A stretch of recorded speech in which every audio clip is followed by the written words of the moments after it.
자, 우리 옆에 분들과 다시 한번 인사하겠습니다. 오늘 정말 잘 오셨습니다. 자, 은혜 받기 원합니다. 예, 감사합니다. 이 자리에 참석한 저와 여러분들의 10년 가운데 주께서 허락하시는 평안과 기쁨이 함께 하시기를 주님의 이름으로 축복합니다. 오늘 우리가 읽은 이 본문을 보면, 자, 예수께서 행하신 표적 이후에 그것을 목격한 자들의 반응이 크게 두 가지로 나눠지게 되는데요. 자, 일단 당시 시대 가운데 누구보다 성경 전문가였었던 바리새인들과 서기관들은 예수를 배척하고요. 도리어 일평생 성경이라고 본 적 없는 이 소경은 예수를 그리스도로 단박에 영접합니다. 자, 그런데 39절을 보니까 바로 이런 현상들을 보면서 예수께서 참 흥미로운 말씀을 하시는데요. 자, 우리 다 같이 이 PPT의 내용을 함께 읽어보겠습니다. 앞에 나와 있죠? 같이 읽어보겠습니다. 시작. 내가 심판하러 이 세상에 왔으니 보지 못하는 사람은 보게 되고 보는 사람은 소경이 되게 할 것이다. 자, 이때 이 보지 못하는 자는 자기 자신이 하나님 앞에서 부족하다라는 것을 인정하는 사람인데요. 자, 이런 종류의 사람들은 다소 부족할지라도 고통에서 벗어나 무엇을 누리게 된다고 하죠? 생명을 누리게 된다고 하시고요. 자, 보는 자는 하나님 앞에 교만한 자로서 겉으로는 굉장히 신앙이 좋아 보일지 모르겠지만 결국에는 생명을 누리지 못할 거라고 하십니다. 자, 그런데 우리가 여기서 주목해야 될 건 뭐냐면요. 누군가가 예수를 알아보지 못하는 것 자체가 예수께서는 하나님의 심판이라고 말씀하신 점을 주목해야 돼요. 자, 한번 따라해 보겠습니다. 예수를 알아보지 못하는 것 자체가 형벌이요, 심판이다. 예, 예수를 알아보지 못하는 것이 뭐라고요? 형벌이고 심판이다. 이런 내용을 우리 주님께서 말씀하세요. 자, 제가 최근에 재밌는 글을 읽었는데요. 조선시대 백성들이 가지고 있었던 이 천벌이라는 개념이 당시 시대 가운데 큰 유익이 되었다라는 글이었습니다. 이 천벌이 뭔지 아세요? 하늘이 벌 내리는 거예요. 하늘이 벌 내리는 것이 굉장히 유익이었대요. 자, 왜냐하면 상대적으로 이 공권력이 발달되지 않는 시대 아닙니까? 그때만 하더라도 명확하게 사진 같은 것도 없고요. 블랙박스 이런 것도 없으니까 참 자유롭게 범죄했겠죠. 예, 마음대로 나쁜 짓을 했겠죠. 그런데 그런 사회 가운데 하늘이 보고 있다, 내지는 악행은 반드시 대가를 치른다라는 믿음은 사회 질서를 유지하는 데 크게 공헌을 했다고 하고요. 이로 인해서 한 개인이 훨씬 더 도덕적인 삶을 살게 만들었다라는 이 분석의 글이었습니다. 자, 그렇기 때문에 조선은 원칙적으로 사람의 영혼이라든지 내세를 인정하지 않는 유교 사회였음에도 불구하고 백성들이 가지고 있었던 이 천벌 신앙을 훼손하지 않았고요. 도리어 우리가 이 땅에서 도덕적인 삶을 살지 않으면 하늘에 의해서 심판을 받을 수 있다는 것을 수시로 강조했는데요. 자, 이것은 일개 백성들에서부터 군주에 이르기까지 모두에게 적용되는 내용이었습니다. 그래서 당시 임금의 일상을 보면 하늘에서 비가 내리지 않거나 홍수가 이렇게 나면 백성들로 하여금 이것이 천벌이 아니라는 것을 증명하기 위해서 하루에도 수차례씩 공포에 떨면서 제사를 드렸대요. 자, 가뭄이 이렇게 막 들었는데 그게 이제 하늘이 계속 안 오면, 하늘에서 비가 안 오면 누가 정치를 잘못했다고요? 왕이 정치를 잘못했다는 오해를 받지 않기 위해서 끊임없이 제사를 하면서 비가 오기를 구했다고 하고요. 일반 백성들도 역시 자신에게 어떤 불행이 찾아오면 그것을 자신이 저지른 악행과 연결시켜 생각했다고 합니다. 자, 이것이 우리의 피부에 흐르고 있는 역사적 DNA라고 할 수 있어요. 우리의 조상의 조상들이 이 천벌이라는 것을 생각을 하면서 이 사회 질서를 유지했다는 것이죠. 자, 그래서일까요? 교회를 다니는 우리들에게도 사실은 이와 비슷한 정서가 있을까요, 없을까요? 예, 있어요. 실제로 약 3년 전에 제 친구 목사한테 한번 이런 전화가 온 적이 있습니다. 자신의 교회에 어떤 장로님이 목사님이 하시는 일마다 태클을 걸더니 갑자기 중풍이 찾아와서 병원에 입원했다라는 것입니다. 자, 그러면서 이야기하기를 확실히 주의 종에게 대적을 하면 뭘 받는다고요? 예. 그 말년이 좋지 못한 것 같다라는 이야기를 하더라고요. 그래서 저는 무슨 말도 안 되는 소리냐고 하면서 그 친구랑 대판 싸웠던 기억이 납니다. 자, 그런데 어쨌든 평상시 우리가 생각하는 심판은 주로 이런 것들인데요. 누군가가 목사한테 대적했더니 큰 병에 걸렸다거나 사업장이 무너졌거나 교통사고라도 났을 때에 바로 이것을 하나님의 심판으로 여긴다는 것이죠. 자, 복은 부자 되는 것이 복이고요. 천벌은요, 우리가 망하거나 이 땅에서 어려움을 당하면 그것을 우리는 심판으로 여긴다는 것입니다. 하지만 오늘 우리가 읽은 본문은 전혀 다른 것을 하나님의 심판이라고 증언하는데요. 사람이 예수를 그리스도로 알아보지 못하는 상태, 즉 주님께서 전하시는 생명의 말씀을 조금도 곁에 두지 못하고 여전히 자기가 살아온 방식 그대로 살아가는 것 자체가 하나님의 심판이라고 말씀하십니다. 자, 그러니까 주님의 뜻대로 살아가지 않고 누구 뜻대로 살아가는 거예요? 내 뜻대로 살아가는 상태가 아주 더럽고 추악한 상태라는 증언이에요. 자, 이게 도대체 무슨 말일까?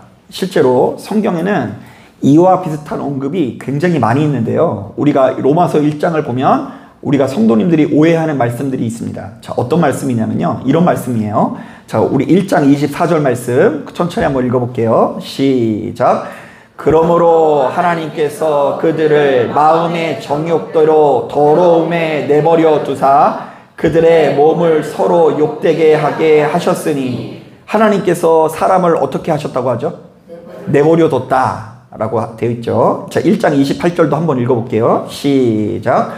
또한 그들이 마음에 하나님 두기를 싫어하며 하나님께서 그들을 그 상실한 마음대로 내버려 두사 합당하지 못하게 하셨으니, 자, 우리는 여기서 내버려 두다라는 표현에 밑줄을 그어야 하는데요. 자, 많은 분들이 이것을 보면서 하나님께서 사람의 삶에 무관심하셨기 때문에 사람이 범죄한 것으로 이해하고요. 또 어떤 분들은 자비와 사랑이 많으신 하나님께서 어떻게 사람을 내버려 두실 수 있냐고 하면서 문제를 제기합니다. 자, 그런데 이것은 본디 하나님의 무관심에 초점을 둔 말씀이 아니라 하나님과 사람 사이에 단절에 초점을 둔 말씀으로서, 자, 이 모든 단절에 대한 책임은 사실은 하나님에게 있어요? 사람에게 있어요? 사람에게 있다라는 것이 이 말씀을 조금 더 전후 문맥을 보면 알 수 있는데요. 자, 우리 22절부터 24절을요. 아까 24절만 읽어봤잖아요. 우리 22절부터 24절까지 같이 한번 읽어볼게요. 시작. 스스로 지혜 있다 하나 어리석게 되어 썩어지지 아니하는 하나님의 영광을 썩어질 사람과 새와 짐승과 기어다니는 동물의 모양의 우상으로 바꾸었느니라. 그러므로 하나님께서 그들을 마음의 정욕대로 더러움에 내버려 두사 그들의 몸을 서로 욕되게 하셨으니. 자, 그러니까 이 모든 단절의 원인이 어디에 있어요? 자, 22절을 보니까 어리석음. 자, 23절을 보니까 뭐 있죠? 우상을 숭배하는 거. 자, 24절을 보니까 무엇이라고 이야기합니까? 마음의 정욕. 자, 그러니까 이 모든 것으로 인해서 하나님과 우리 사이가 단절되었는데 그것이 가장 큰 심판의 상태라는 이야기를 하고 있어요. 자, 그 뒤에 나와 있는 말씀도 마찬가지인데요. 우리 28절, 29절도 조금 지루하더라도 같이 한번 읽어볼게요. 시작. 또한 그들이 마음에 하나님 두기를 싫어하네 하나님께서 그들을 그 상실한 마음대로 내버려 두사 합당하지 못한 일을 하게 하셨으니 곧 모든 불의, 추악, 탐욕, 악의가 가득한 자요 시기, 살인, 분쟁, 사기, 악독이 가득한 자요 수군수군하는 자요. 이 내버려 두사 이 말에 꽂힐 게 아니라 이것을 단절이라고 한다면요, 이 단절의 원인이 이번에는 어디에 있어요? 그들이 마음에 누구를 두기 싫어했다고요? 하나님 두기를 싫어해서 단절이 이루어졌고, 그 단절에 대한 결과로 29절에 보니까 어떤 역사가 나타났다고 하죠? 불의와 추악과 탐욕과 악의가 가득하게 되었는데 이것이 하나님의 심판인 이유인 것을 우리들에게 소개하는 말씀이라고 할 수 있어요. 자, 그러니까 우리 인간은 걸핏하면 자기의 정욕대로 살고 자기 잘난 대로 살고 자기의 탁월한 본성대로 살고 눈에 보여지는 것에 지배를 받다가 결국 망하는 길로 갈 때가 많거든요. 자, 바로 이렇듯 우리가 자기가 타고난 본성대로 이끌린 삶, 마치 고아처럼 하나님과 그 어떤 교제도 없이 살아가는 상태로 살면 자신의 삶에 그 어떤 이 개선의 여지 없이 결국에는 망할 수밖에 없다는 메시지를 담고 있다는 것입니다. 자, 이것을 조금 더 신학적으로 정리해보면 본문은 거듭해서 이 심판의 역전을 다루고 있는데요. 이 세상은 외형적인 불행을 가장 이 무서운 심판으로 보거든요. 우리가 갑자기 아픈 거, 쓰러지는 거, 사업이 망하는 거, 이것들을 가장 크게 힘들어하지만 성경은 하나님을 알지 못하는 상태 자체를 가장 큰 심판으로 여긴다는 것입니다. 자, 한번 따라해 보겠습니다. 사람이 하나님을 알지 못하는 상태가 가장 큰 고통이다. 예, 여러분 냉정히 말해 사람은 어차피 병들기 마련입니다. 사람은 어차피 늙고 결국에는 어떻게 될까요? 죽을 수밖에 없어요. 아무리 건강을 위해서 애를 쓰고 운동을 하고 노력해도 지금 이 순간에도 우리의 세포는 죽어가고 있어요. 결국에는 우리는 장례식을 치른다 안 치른다? 예, 제가 굉장히 주일부터 기분 나쁜 얘기 하죠. 자, 그런데 예수 믿는 우리들이 바로 이것이 분명함에도 불구하고 매일같이 이렇게 한정된 자기 육체만 집중하고 이 세상에서만 집중하는 삶은 참으로 어리석은 삶이 아닐 수 없습니다. 자, 그러므로 우리는 하루라도 빨리 예수를 영접해서 우리의 영이, 우리의 혼이 더 나은 사람이 되기 위해서 씨름을 해야 되는데요. 바로 이러한 삶 자체가 우리로 하여금 이 땅에서 삶을 천국으로 인도한다라는 것입니다. 자, 여러분 바로 이 말씀을 준비하는데 문득 생각나는 예화가 있습니다. 자, 언젠가 그 이어영 씨가 쓴 그 하나님의 대사라는 책을 읽은 적이 있었는데요. 자, 이 책은 문화부 장관을 역임하고 시대의 지성인으로 손꼽히던 이어영 씨가 냉철한 지성인이자 무신론자의 신분을 벗고 예수 믿는 사람으로 거듭나게 되었다는 사실만으로 큰 화제가 되었습니다. 그 당시만 하더라도 이 사람만큼은 예수를 좀 안 믿을 것 같다 이렇게 여겨졌고요. 또한 그런 사람들 중에서도 가장 멋있는 사람으로 좀 알려져 있는 사람이 이어령 씨였죠. 자, 그런데 일평생 교회를 다녀본 적도 없고 또한 어떤 종교도 믿어본 적 없었던 지성인이었던 이어령 씨가 2007년 7월 24일 세례를 받기 위해서 한 성전에 가서 무릎을 꿇었다고 하는데 그 이유는 무엇일까? 자, 일단 그 이어령 씨가 쓴 책을 보니까 먼저 그가 세례를 받기 전인 2004년 일본 교토에서 홀로 연구소 생활을 하던 중에 아주 지독한 외로움을 경험했다고 합니다. 자, 2004년 일본에서 유학 생활을 하는데 나름대로 국내에 있다가 해외로 유학을 가면 여러분 성공한 거예요? 실패한 거예요? 성공했는데 막상 성공해서 일본에서 유학하는 그 생활이 너무 고독하고 외로운 거예요. 그래서 빈방의 어둠이 싫어서 항상 잘 때도 불을 켜놓고 다녔던 시절인데 슈퍼에서 자신이 먹을 쌀 한 자루를 사들고 집으로 오다가 집에 들어오다 갑자기 이분이 눈물이 터지기 시작합니다. 왜냐하면 초인종을 열으면 누군가 찾아와주는 이 작은 행복조차 누리지 못하는 자신의 인생이 너무나 허망하게 느껴져서입니다. 자, 그러니까 여러분 사람은 아무리 성공했어도 어느 순간이 되면 지독한 외로움을 느낄 때가 있다 없다? 예, 근데 가끔씩 그렇지 않은 사람도 있는 것 같긴 해요. 그런데 이제 사람이 어느 순간 되면 지독한 외로움을 느낄 때가 있어요. 내 주변에 사람이 하나도 없구나, 친구도 하나도 없구나. 그러면서 이분이 펑펑 눈물 흘리면서 자신의 인생이 너무 무미 건조하게 느껴져서 자신의 영혼을 달래고자 막무가내로 기도를 합니다. 자, 교회를 다니는 사람이라고 그랬어요? 안 다니는 사람이라고 했어요? 안 다니고 하나님을 인정하지 않는 사람이에요. 그런데 그 고독함을 이겨내기 위해서 그냥 막연하게 하나님이라는 분에게 기도를 하는데요. 이때 쓰여진 글이 어느 무신론자의 기도 첫 번째라는 글인데요. 제가 한번 읽어볼게요. 하나님, 당신의 제단에 꽃 한 송이 바친 적이 없으니 저를 기억하지 못하실 겁니다. 그러나 하나님, 모든 사람이 잠든 깊은 밤에는 당신의 낮은 숨소리를 듣습니다. 그리고 너무 적적할 때 아주 가끔 당신 앞에 무릎을 꿇고 기도를 드립니다. 희한한 사람이죠. 머리가 똑똑해서 기도문을 아주 기가 막히게 써요. 그런데 사실은 하나님을 믿어요, 안 믿어요? 안 믿었는데 너무 이 영혼의 괴로움 때문에 어딘가에 있을지 모를 하나님 앞에 무릎 꿇고 기도하는 삶을 적적할 때마다 한 번씩 드린다라는 명작의 시를 만들어요. 자, 그런데 문제는 이 생애 가장 외롭고 고통스러운 한 해를 보내고 한국으로 돌아온 이어령 씨가 갑자기 이 충격적인 전화를 받습니다.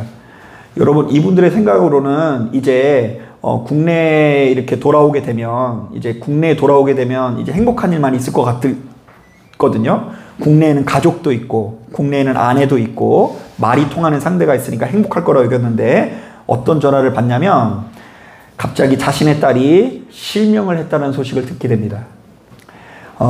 이 딸도 굉장히 공부를 잘해가지고 그 하와이에서 이렇게 열심히 정착을 해서 살아가고 있는데 그 딸이 실명했다는 소식을 듣고 이 한국에 있던 이어령 씨가 딸에게 찾아갑니다. 그런데 눈이 보이지 않는 이 딸을 위해서 이어령 씨가 그때 하나님을 안 믿는데도 불구하고 할 수 있는 게 또 뭐밖에 없어요?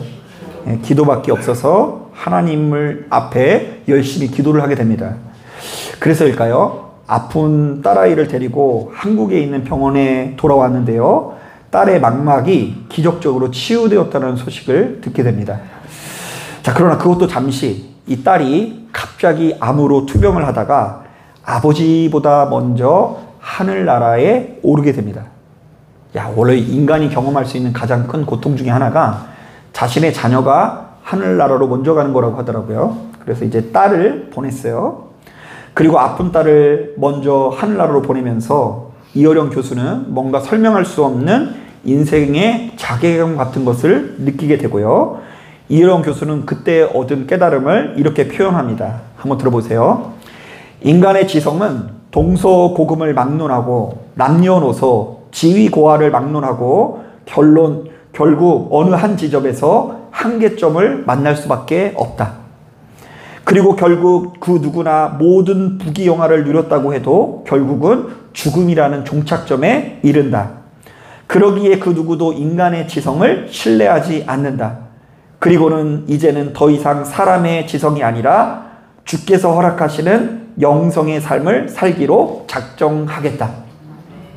자, 그러니까 이제부터는 눈에 보이지 않는 지성이 아니라, 지성에는 한계가 있으니 지성이 아니라 눈에 보이지 않는 영성의 삶을 사는 자가 되겠다고 하면서 교회로 나가서 세례를 받은 거예요. 자, 하나님 없는 삶은 결국 한계를 지니고 허망하다라는 것을 무수히 많은 고통 속에서 이렇게 찾게 되었다라는 것이죠. 자, 여러분 이 이빨이 아파서 치과에 갔을 때 공포스럽죠. 막 거리고. 여러분, 그 공포의 한복판에서 누구의 이름을 외치세요? 엄마? 엄마! 막 이렇게 하는 수도 있는데, 그 치과에서 우리가 부를 수 있는 예수 그리스도의 이름이 있다는 것이 참 감사하죠. 이것은 그래도 우스운 일이고요. 그것이 아니라 살다 보면 우리도 역시 지독하게 외로워서 때로는 들어가자마자 보지도 않는 TV를 틀어놓을 수도 있고요. 너무 어둠이 싫어서 잘 때도 깜깜한 밤에 자지 못하고 조명을 켜고 자는 이 외로움이 우리에게 찾아올 수 있어요. 때로는 너무나 아끼고 사랑하는 누군가가 죽는 것을 경험하게 될 수도 있고요.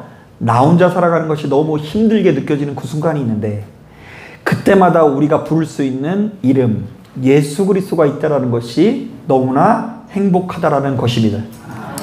자, 바로 이런 관점에서 요한복음의 기자도 역시 예수 믿는 우리들에게 거듭해서 이야기하는데요. 자, 우리 같이 한번 이 앞에 나와 있는 말씀을 한번 읽어보겠습니다. 시작.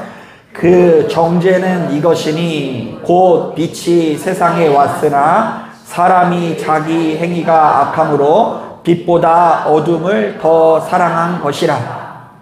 즉, 우리가 이 땅에서 아프고 병들고 늙어가고 심지어 죽는 것 자체가 심판이 아니라 우리의 인생의 주인 되시는 하나님 없이 여전히 공허하고 무기력하고 이전에 반복했던 실수와 실패를 끝없이 반복하는 것이 가장 큰 심판이라는 것이죠.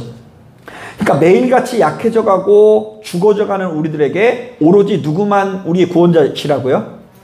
로또 1등이 아니라 누구요? 하나님께서 우리의 구원자라는 말씀을 하시는 겁니다. 여러분, 이것을 제가 조금 더 구체적으로 설명하기 위해서 한 가지 예를 더 들자면요. 어른들을 위해 쓰여진 동화책 중에 조원희 작가가 쓴 미움이라는 책이 있습니다. 자, 여러분, 참 동화가 애들만 읽는 줄 알았더니 어른들을 위한 동화가 따로 있더라고요. 되게 좋아요. 그림이 많고요. 글이 조금이어가지고 읽기가 편해요. 들어기 비싸긴 한데 그림 보면서 이제 글이 조금이어가지고 읽기 편한데, 거기 보면 이제 미움이라는 감정을 이 조원희 작가는 감옥이라고 표현하고 있습니다. 자, 왜 감옥이라고 하는지 들어보세요. 자, 어느 날 누군가 나에게 매우 모욕적이고 거슬리는 표현을 합니다. 자, 거기 나와 있는 글 그대로 있는 거예요. 그랬더니 나도 역시 몹시 화가 나서 그때부터 그를 미워합니다. 밥을 먹으면서도 숙제를 하면서도 신나게 놀면서도 미워하고요. 잠을 자지 않는 채 누군가를 미워하고 심지어 꿈에서도 누군가를 미워합니다. 그리고 바로 이 과정에서 누군가를 더 미워할 수 없을 정도로 아주 강력하게 미워하는 상태가 됩니다. 자, 그런데 그 작가의 표현에 의하면 그렇게 누군가를 최고조로 미워하면 내 속이 편할 것 같은데 미워하는 것이 결국에는 속이 편할 것 같아요? 안 좋을 것 같아요? 안 좋아요. 마치 목에 가시가 걸려 있는 것처럼 답답함은 여정을 하고 누군가를 미워하면 미워할수록 결국 괴로운 것은 그 사람이 아니라 누구라는 걸 발견하게 돼요? 나 자신이라는 걸 발견했다고 합니다. 하지만 그럼에도 불구하고 바로 이 미움이라는 감정을 떨쳐내지 못하니 이 미움은 나에게 감옥과 같다라는 이야기예요. 미움이 무엇이 된다고요? 자기가 통제하지 못하면 감옥인 거죠. 거기에 갇혀서 인생을 낭비하니까. 자, 저는 목회를 하면서 바로 이런 표현을 공감할 때가 참 많은데요. 왜냐하면 매번 좋지 못한 감정에 사로잡힌 인간의 삶은 그 자체로 너무나 큰 형벌 내지는 감옥처럼 느껴지기 때문입니다. 자, 특히 우리가 누군가를 향한 미움에 사로잡힌다든지 분노에 사로잡히게 되면 그 자체로 얼마나 큰 고통을 가져다 주는지 모릅니다. 과거에 목회를 하면서 한 노부부를 지근거리에서 목격한 적이 있는데요. 이 부부의 모습도 마찬가지였습니다. 자, 하루 일과를 보면 이 노부부일수록 규칙적일 것 같아요? 불규칙적일 것 같아요? 네, 여러분 규칙적인 게 좋을 것 같죠? 네, 좋은지 한번 들어보세요. 자, 먼저 할아버지가 아침마다 일어나서 할머니에게 말을 겁니다. 여보, 밥 줘. 그랬더니 할머니는 규칙적으로 또다시 투덜거리며 밥을 차리기 시작합니다. 그런데 그냥 차리지 않고 이렇게 말합니다. 아이고 지겨워. 이놈의 인간은 죽지도 않고 맨날 밥만 처먹고. 규칙적이에요. 그러면 이 할아버지도 지지 않고 맞섭니다. 내가 평생 먹여 살렸는데 밥 차리는데 뭐가 그렇게 말이 많아? 자, 그러자 할머니도 쌓아둔 이야기를 또 규칙적으로 꺼냅니다. 당신이 밖에 나가서 일만 했수? 바람도 피고 노름도 했지? 그리고는 자신이 그동안 얼마나 힘들고 괴로웠는지를 구구절절 설명하기 시작하고요. 그러다 보면 할아버지도 질 수는 없어요. 말로 안 될 것 같으니까 이제 그때부터 물건을 집어던지기 시작하는 거예요. 자, 이쯤 되면 이제 할머니도 눈이 뒤집혀지기 시작합니다. 아침 대바람부터 전쟁을 치러서 이 두 분의 하루는 이미 지옥처럼 변해 있는 것이죠. 자, 그런데 놀라운 것은 그렇게 하루 종일 서로의 삶을 지옥처럼 만들어 놓고 일주일만 지나면 이러한 흐름이 똑같이 반복이 될까요? 안 될까요? 반복돼요. 또 할아버지는 일어나서 뭐라고 할까요? 밥 줘. 그러면 할머니는 또 투덜거리면서 뭐라고 할까요? 이놈의 인간은 죽지도 않고 밥만 처먹는다고 또 그럴 거예요. 자, 그리고 그렇게 전쟁을 치르고 그리고 일주일간 서로 싸웠으니 말을 안 해요. 그리고 감정이 풀릴 때쯤 또 지나면은 또 밥 줘. 이러면 인간은 죽지도 않고 밥만 처먹고 이러면서 서로 끊임없이 전쟁을 치르게 되는데 저는 이런 종류의 삶은 그 자체로 형벌이고 감옥과 같다는 생각을 합니다. 자, 여러분 이 가운데 진짜 누군가 한 사람이 예수를 영접하고 반복되는 미움의 사슬을 끊어버리면 참 얼마나 좋을까요? 예, 참 별거 아니잖아요. 바로 이 고통과 무료함의 허망함의 끝에서 예수를 누리면 참 좋으련만 우리는 항상 이 주어진 상황에 똑같이 반응할 때가 많이 있어요. 내 자존심이 상하는 상황을 견디질 못해요. 피하고 도망칩니다. 그냥 다툼과 분쟁이 일어났을 때 사과하고 빈말이라도 아이고 그래 내가 잘못했네. 밥 차리느라고 고생 많았네. 이렇게 조금만 바꾸면 우리 인생이 바뀌는데 이전까지 살아왔던 그 방식을 끝까지 고수함으로 인해서 우리의 인생이 큰 고통과 괴로움에 신음하는 경우가 많이 있다는 것입니다. 자, 사랑하는 여러분, 제가 분명히 말씀드리지만 우리는 수시로 누군가 병들고 실패하고 사고를 당하고 죽음을 당하는 것을 하나님의 심판이라고 오해합니다. 여러분, 교통사고 나는 게 그렇게 무서운 일이에요? 무서운 일이긴 하죠. 저도 맨날 애들이 학교 나갈 때 얘들아 차 조심해라, 개 조심해라, 나쁜 사람 조심해라 뭐 이런 종류 하는 거 보니까 무서운 일이긴 해요. 그러나 적어도 그것은 하나님의 심판 내지는 저주로 여겨서는 안 됩니다. 그것은 얼마든지 있을 수 있는 일입니다. 지금 이 순간에도 우리는 늙어가고 있고 우리는 죽어가고 있는 것이 상식입니다. 자, 그런데 이 모든 창조의 섭리를 우리가 저주로 오해하면 우리 인생이 지나치게 까맣게 보일 거예요. 여러분, 성경은 전혀 다른 것을 우리에게 제시하고 있는데요. 진짜 심판은 예수를 알아보지 못하는 삶. 다시 말해 하나님 없이 살아가는 상태 자체가 심판입니다. 자, 그러니까 예수가 진리인데 그 진리의 메시지에 별로 흥미를 느끼지 않는 상태가 사실은 가장 참혹한 상태예요. 여러분, 제가 전하고 있는 것이 지금 진리인 것 같아요? 좀 아멘 좀 크게 해주시면 안 돼요? 지금 전해지는 게 여러분 정말로 진리인 것 같습니까? 그러면 너희가 진리를 알지니 진리가 너희를 자유케 하리라. 이것을 우리 인생의 필승 공식으로 여기면서 날이면 날마다 진리를 붙들고 허망한 것에 붙들리지 않기 위해서 노력하는 것이 우리들의 삶이 되어야 한다는 것입니다. 진리 없는 축복은 허망합니다. 진리 없는 죽음은 아주 무섭고 공포스러운 것입니다. 진리 없는 노화는 너무나 슬픈 일입니다. 거울 앞에 섰을 때마다 벌써 흰머리가 늘었어요. 저도 지금 이거 다 숨긴 거예요. 거울 보면 40대밖에 안 됐는데 흰머리가 제가 이 중에서 제일 많은 사람 중에 하나일 거예요. 여러분, 진리 없는 우리의 인생은 모든 면에서 형별이고 감옥 같을 수밖에 없으나 여러분, 그렇기 때문에 하루라도 빨리 그 진리의 근원 되시는 하나님을 만나고 그 하나님의 본체 되시는 예수 그리스도의 말씀에 붙들림을 살아갈 때 우리는 때로는 지기도 하고 때로는 이기기도 하면서 조금씩 수렁에서 벗어나 훨씬 더 나은 삶으로 나아간다는 것을 믿으시길 바랍니다. 그래서 제가 보니까 이 자리에 참석한 여러분들 처음 만났을 때보다 다 상태들이 좋아졌어요. 얼굴들이 그냥 처음에 만났을 때는 시커맸는데 지금 만나고 뵈니까 이 빛으로 나아가시고 얼굴 가운데 있었던 여러 가지 근심, 걱정, 잘못된 여러 가지 신앙의 그 행태들을 벗고 지금 생명을 누리고 있는데요. 이 감각을 소중히 여기면서 이것이 인간이 누릴 수 있는 가장 복된 상태인 것을 세상 사람들이 뭐라고 해도 확실하실 수 있는 저와 여러분들이 되기를 주님의 이름으로 축복합니다. 자, 기도하겠습니다.